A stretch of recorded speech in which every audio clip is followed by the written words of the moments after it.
Okay, hi and welcome. All right, sales. What sale do you use? What sales do you choose? What sales should you have? What sales do what? There's a lot of different sales out there, a lot of different quality of sales. First thing you need to understand about sales is there's no such thing as a cheap sale. They're all expensive. They're all quite costly. So you want to choose them wisely when you buy them or have them made or make them yourself. Making sales yourself is, yes, you can buy patterns and just duplicate the pattern, but be careful on that because it's an expensive process to get wrong. So do lots of research before you do. But what sales, let's say you buy a boat and like this boat came with 3 sales. It came with a Genoa. I was like, oh, cool. It's a 150 Genoa. Like, I mean, I can, I could basically, with no wind whatsoever, put this sucker, as long as there's sun out, this boat will start moving at about a half knot with just the Genoa out. It's just a gigantic heat sink, right? But in 5 knots of wind, the boat will move. It won't move very fast. I might only do a knot and a half to 2 knots, but it will move. In 10 knots, the Genoa is starting to get at its max. You can still sail with it. At 15 knots, you're going to be letting it out a bit. It's starting to become overpowered, and it's then time to go to a smaller sail. My second sail on this, I can't remember exactly the size of it, but I think it's a number 2 working sail, a number 2 jib, and there's several different sizes you can get. Depending on the boat, a full rigging of sails for this boat back in the day, if you were buying the boat from Hughes and you said, I want everything, I want the spinnaker pole, I want the full package, I think it was probably a total of 9 sails. This went right from the smallest to the biggest for different things. And of course, there's all kinds of custom sails on it. So the thing is what are you going to use? What are you going to need? If your average place that you sail is really light air, and then you're going to need a lot of sail area. So maybe you have to have a 180 Genoa just to keep the boat moving because there's only 2 knots of wind on any given day. The mainsail is pretty much the only sail that stays the same, that you don't really have. Usually, some people have more than one main. Because you can only usually make the mainsail one size to fit, and that's about it. And usually, if you have too much sail out, you can usually reef it down. Sometimes people add the reefing points, but I won't get into too much on the reefing points. But you got your mainsail, and your mainsail is basically like putting your vehicle in drive. Okay, it'll get you going. Think of the head sails kind of like stepping on the gas, and the more sail you put out, depending on, makes you go faster, but also thinking about having too much sail out as like flooring it in a low gear. So the bigger the sail, the lower the gear. Means you don't need as much wind to get the boat going. And I covered in the previous video about where some boats, they sail better heeled over, some more straight up. But there's going to be an efficiency on that boat.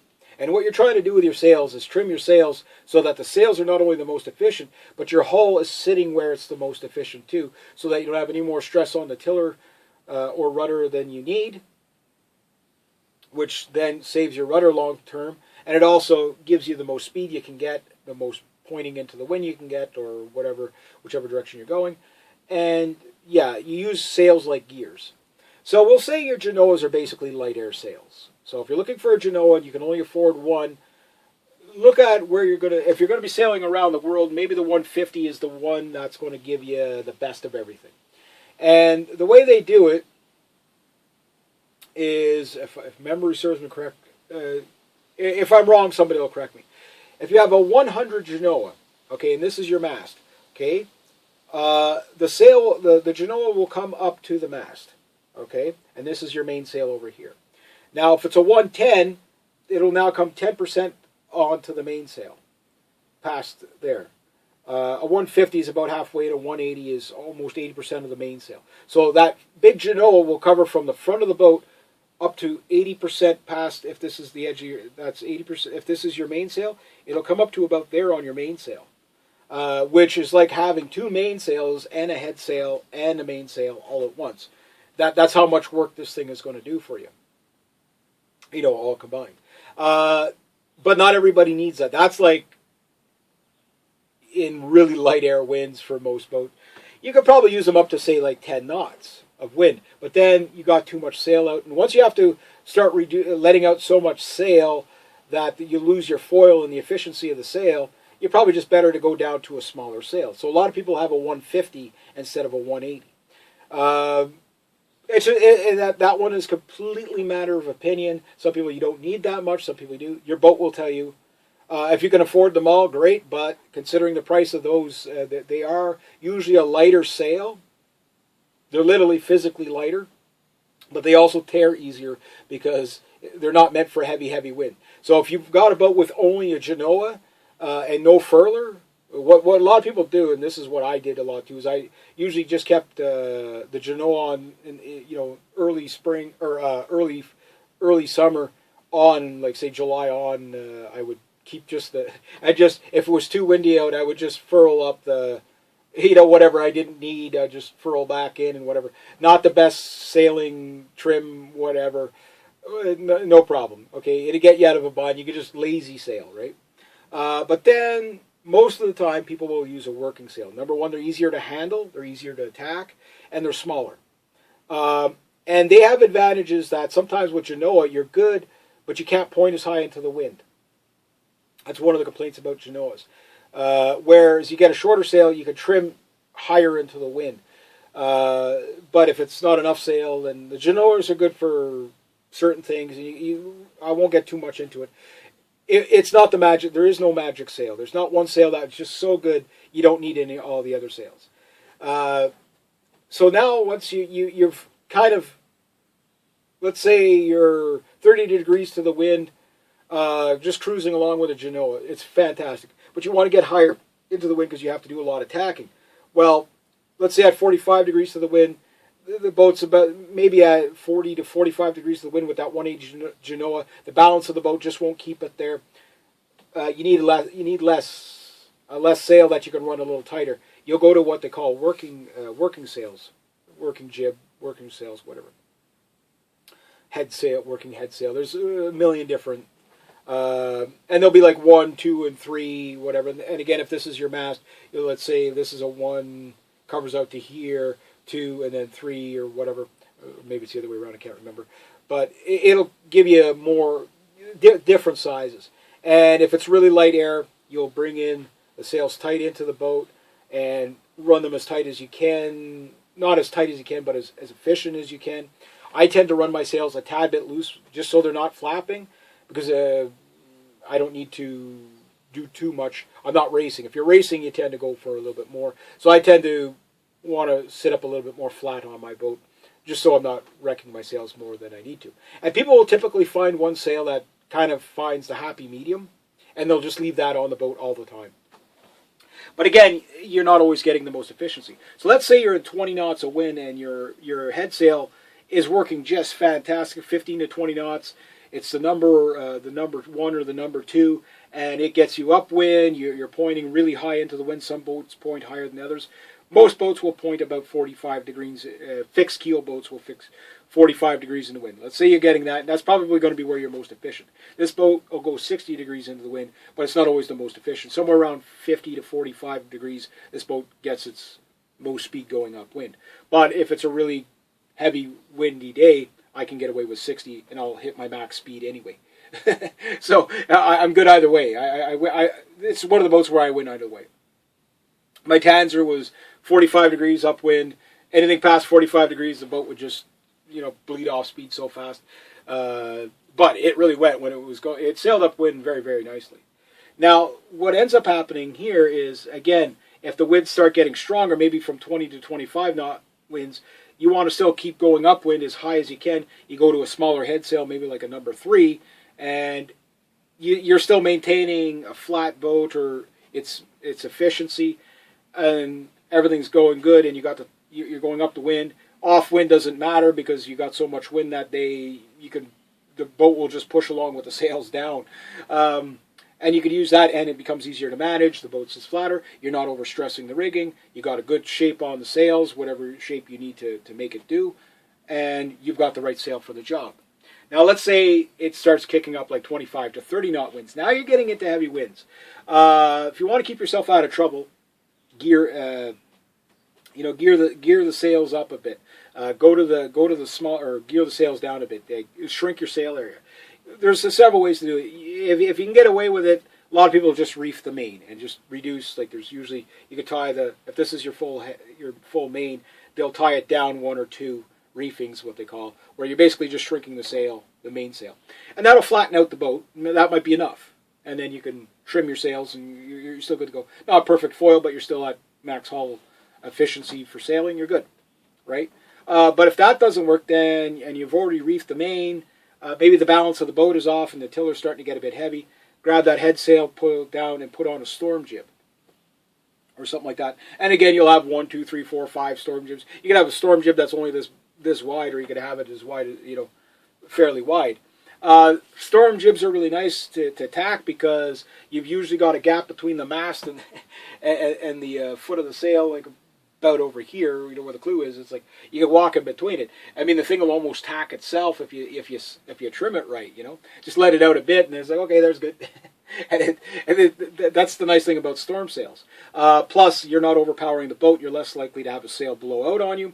Now, let's say you get 35 to 40 knot winds. Now you're in the smallest sails or no sails, or you furl it up that you only have just enough to keep you kicked into the wind and whatever, and you might even just completely take down the main, depending on what direction you're running. What you will find, and I've seen people do this Genoa sailing, where they don't, and there's a guy I knew, I don't even know if he had a mainsail on the boat or not, I never seen him use it, but he would sail around with just the Genoa. He would never ever use the mainsail. And he would steer the boat with he was a good sailor.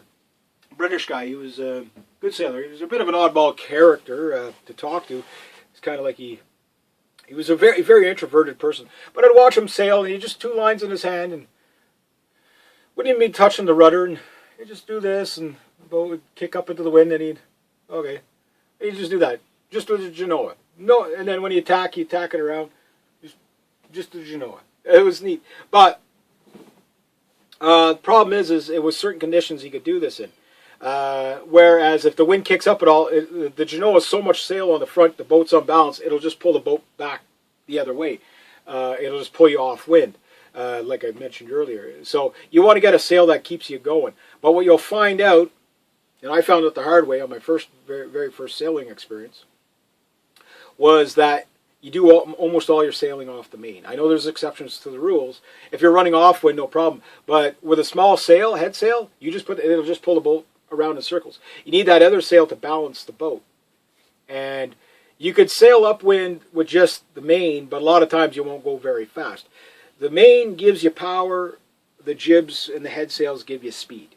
And that's what you need to know. That's why you want to have more than one sail. So for me, the way this boat is rigged is not too bad, but if I were going to buy another sail, I would probably buy a small jib, not sure what size, and then what I would do is just use that as for the heavy weather sailing, so I could still use that and not blow up my Genoa. The other thing is depending on what kind of rigging you have. Like some people have self-tacking head sails or fractional rigs, which means they can't put out very much sail. They get the ease of the tacking with a fractional rig, but then they can't put out a lot of head sail. Like even their 180 Genoa is like there's no sail. This is a masthead sloop, so it means it's not if this is your mast rigging, will come up to here. The good news about that is you never have a sail wrap around the top of the mast because it just can't do it. Where mine is right, like most sailboats, it's right from the forestay is right, and the backstay are right from the very top of the mast, which means you can put up a lot more sail, which is good. But it's also when you use, what you use, and why do you use. The goal is find out how fast your boat goes with each sail, find out how high each sail will point, and find out which foils work best in which conditions. And that will tell you what sails to use when. Because a lot of people, they have like a boat full of sails. They have 2 sails that are, the main's worn out almost, like this one. Again, it's got the original main for it. So this main, yeah, you can get a foil on it, but it runs loose. It's just and I'm not going to pull it so tight that it's just going to rip it. That's the other thing too, is if you have to force a sail that hard, then it's time to pick a different sail. Either have too much sail, or if you have to let the sail out so much to bleed off so much you got too much weather helm or too much just too much sail out, then you need to reduce sail. Think of it like gearing. So hopefully this video didn't go on too long. I think this is about a right amount of time for this topic. I won't go on too much more than that. You can research each sail and what each one does specifically. You can kind of gear them to the wind. You can also gear, like sometimes you can get away with heavy sails in or lots of sail area in heavy air. If you know how to trim them properly, you can say, well, I can use this sail. There's a 10 knot range of this sail. Maybe this sail is so small that, unless it's blowing 25 knots or more, no point in having it. Maybe you live in an area that never gets those kind of winds. Maybe you're always in light air, so you need these big sails. Maybe, you're one of those lucky people that have, there's never a day under 25 knots of wind, and it's like, okay, well, you just put out the smallest sail, and you still get the boat up to max speed, because, again, it comes down not just to how much sail you get out, it's how much sail can you put out before law of diminishing returns of the drag on the hull take over. And that's what gives you your speed. The flattest you can sail or the smoothest you can sail, if you have to hold the rudder to keep the boat up into the wind, you're not trimmed properly. That's going to cost you speed. Basically, the boat will tell you. And I'll do another video of letting the boat sail itself to find out what it can do. Yeah, I'll do that in the next video.